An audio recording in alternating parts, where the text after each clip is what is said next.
दोस्तों, हम सब कोई भी काम को शुरू तो कर देते हैं, लेकिन केवल कुछ ही दिन बीतने के बाद ही हम उस काम को करना छोड़ देते हैं। इस बात पर कोई शक नहीं है कि अधिकांशतः लोग अपने मन में बहुत से लक्ष्य निर्माण करते हैं व योजना बनाते हैं। सोचते हैं कि मैं यह काम को करूँगा और वह उस काम को करना शुरू भी कर देते हैं। लेकिन जैसे ही कुछ दिन बीतता जाता है, धीरे धीरे उसका उस काम के प्रति आत्मविश्वास, श्रद्धा घटते जाता है और वह उस काम को या उसके जो उद्देश्य था वह उसे आधा अधूरा ही छोड़ देते हैं। वह अपने मंजिल तक पहुंचने से पहले ही हार मान लेते हैं और यह आदत आजकल के युवा पीढ़ी में बहुत देखने को मिल रहा है। जब हम एक पर्पज, एक उद्देश्य पर टिक नहीं सकते हैं तो हम हमारे खुद के भीतर बदलाव लाना पड़ता है और वह बदलाव है आत्मविश्वास। जब व्यक्ति में आत्मविश्वास होता है तो वह कोई भी चीज़ करने से पहले, कोई भी कार्य को करने से पहले बहुत सोचता है और जब वह एक बार ठान लेता है तो वह अपने पूरी आत्मविश्वास के साथ उस काम में लग जाता है और उसे प्राप्त करके ही मानता है। उसे हासिल जैसे भी करके वह कर ही लेता है। जिस व्यक्ति में आत्मविश्वास है वह व्यक्ति कभी भी हार नहीं सकता, उसे कोई भी हरा नहीं सकता, क्योंकि असंभव को भी संभव बना देने वाला व्यक्ति के भीतर एक वही चीज होती है, आत्मविश्वास।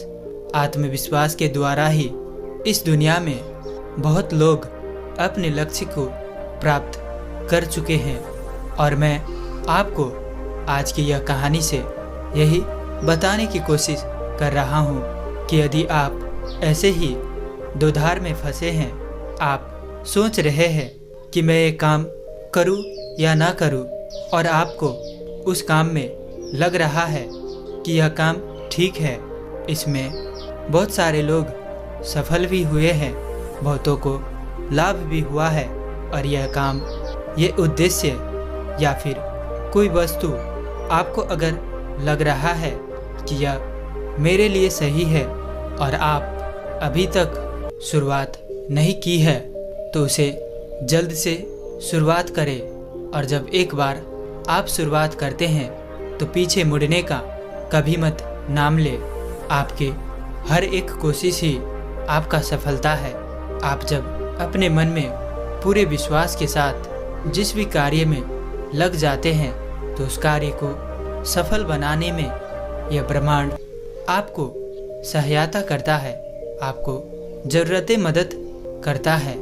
इसी पर आधारित आज की यह बौद्ध कहानी है, जिसे सुनने के बाद आप कभी हार नहीं मानेंगे, आपके भीतर आत्मविश्वास बढ़ जाएगा।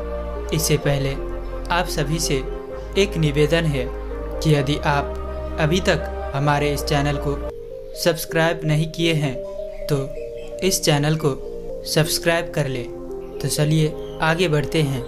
बहुत पुराने समय की बात है।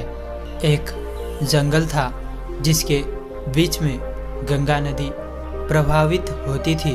उस गंगा नदी के किनारे के पास ही रामदेव नाम का एक ब्राह्मण रहा करते थे। नदी के दूसरे ओर उनका एक भक्त परिवार रहा करता था। उस परिवार में एक बच्ची और उसके माता पिता थे।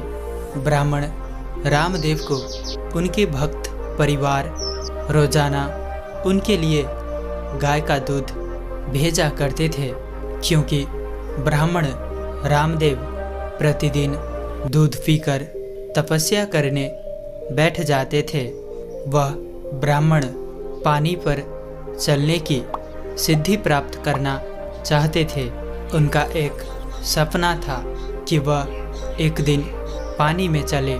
जो भक्त परिवार था उस बच्ची के पिता शहर जाते थे नौकरी करने के लिए, इसलिए बच्ची दूध लेकर ब्राह्मण के पास जाया करती थी। एक दिन बहुत घनघोर बादल छाई हुई थी।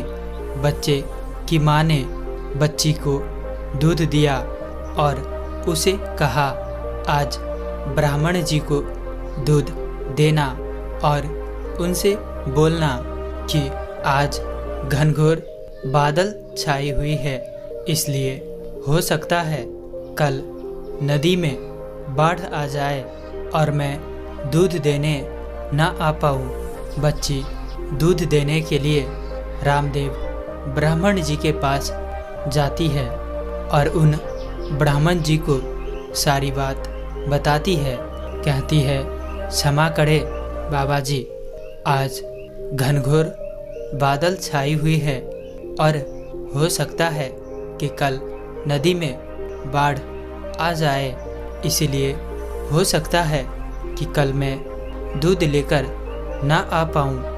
वह ब्राह्मण समस्या को सुन बच्ची से बोले, बेटा तुम चिंता ना करो, मैं तुम्हें ऐसा मंत्र बताऊंगा जिससे कि तुम पानी पर चलकर नदी पार कर लोगी। तब बच्ची ने कहा, ठीक है बाबा जी। बच्ची घर जाती है और वह अपनी माँ को सारी बात बताती है और कहती है, माँ अब कोई समस्या नहीं है, मुझे ब्राह्मण जी ने एक ऐसा मंत्र बताया है कि जिससे बाढ़ आने पर भी मैं नदी पार कर लूँगी। रात को बहुत बारिश होती है और नदी में बाढ़ आ जाती है। अब बच्ची के बोलने एवं ब्राह्मण जी पर भरोसा से बच्ची की माँ उसे दूध ब्राह्मण जी को देने के लिए भेज देती है। बच्ची दूध लेकर जाती है। उस गंगा नदी के पास जाते ही बच्ची ने उस मंत्र का उच्चारण करके नदी को वह पार कर ली। ब्राह्मण ने देखा तो ब्राह्मण जी बहुत भौचक्के रह गए कि मेरी दिए हुए मंत्र से सच में ऐसा हुआ। वह ब्राह्मण बहुत खुश हुए। उनके वर्षों की तपस्या काम आई। वह बच्ची उन ब्राह्मण को दूध देकर वापस जाने लगी। वह बच्ची फिर से उस मंत्र को उच्चारण किया और उच्चारण करते ही वह पानी पर चलने लगी। यह सब वह ब्राह्मण देख रहे थे। वह यह देखकर आश्चर्यचकित थे। फिर वह ब्राह्मण जी ने सोचा कि चलो मैं भी नदी पार करता हूँ। लेकिन जब उस ब्राह्मण ने वह नदी पार करने के लिए जैसे ही आगे बढ़े, वो नदी में डूब जाते हैं और उनकी मृत्यु हो जाती है, क्योंकि बच्चे को ब्राह्मण जी द्वारा दिए गए मंत्र पर पूरा विश्वास था। लेकिन वह ब्राह्मण द्वारा स्वयं सिद्ध किए हुए मंत्र पर आत्मविश्वास नहीं था।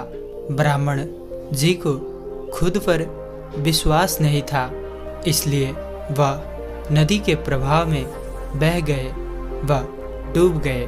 दोस्तों, इसीलिए हम इस कहानी से यह सीखते हैं कि हम आज तक जितने भी काम करे हैं, यदि हमारे भीतर खुद पर आत्मविश्वास नहीं है, उस काम पर विश्वास नहीं है, तो हम डूब जाएंगे। हमारी पुरानी सब मेहनत पानी में मिल जाएगा। यदि हमारे भीतर आत्मविश्वास ना हो तो हम बनी बनाए काम को भी बिगाड़ लेते हैं। अगर देखा जाए तो सभी लोग अपने अपने क्षेत्र में मेहनत करते हैं, कोई ना कोई काम में लगे रहते हैं, लेकिन उन सभी में से कुछ चुनिंदा लोगों को ही सफलता मिल पाती है। कुछ लोग ही होते हैं जो अपने काम में कामयाब हो पाते हैं। उदाहरण के लिए कुछ विद्यार्थी दिन भर पढ़ते रहते हैं, पढ़ाई में बहुत मेहनत करते हैं। परीक्षा से पूर्व वे लोग बहुत तैयारी भी करते हैं, दिन रात पढ़ते हैं, लेकिन जब परीक्षा हॉल में बैठते हैं तो उसका दिमाग शून्य हो जाता है, या कह लो वह पूरी तरह से ब्लैंक हो जाता है।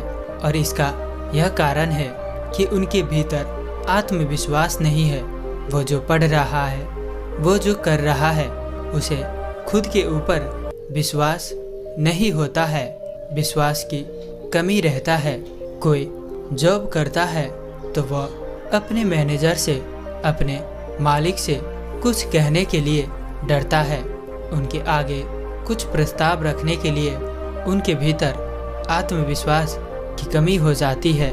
वह सिर्फ अपना काम करता रहता है, और जब हमारे आसपास के लोग हमसे कुछ पूछ लेते हैं तो हम उन्हें कुछ जवाब भी नहीं दे पाते हैं, क्योंकि हमारे पास वह उद्देश्य नहीं होता, सटीक जवाब नहीं होता कि हम जो कर रहे हैं वो सफल होगा या असफल होगा।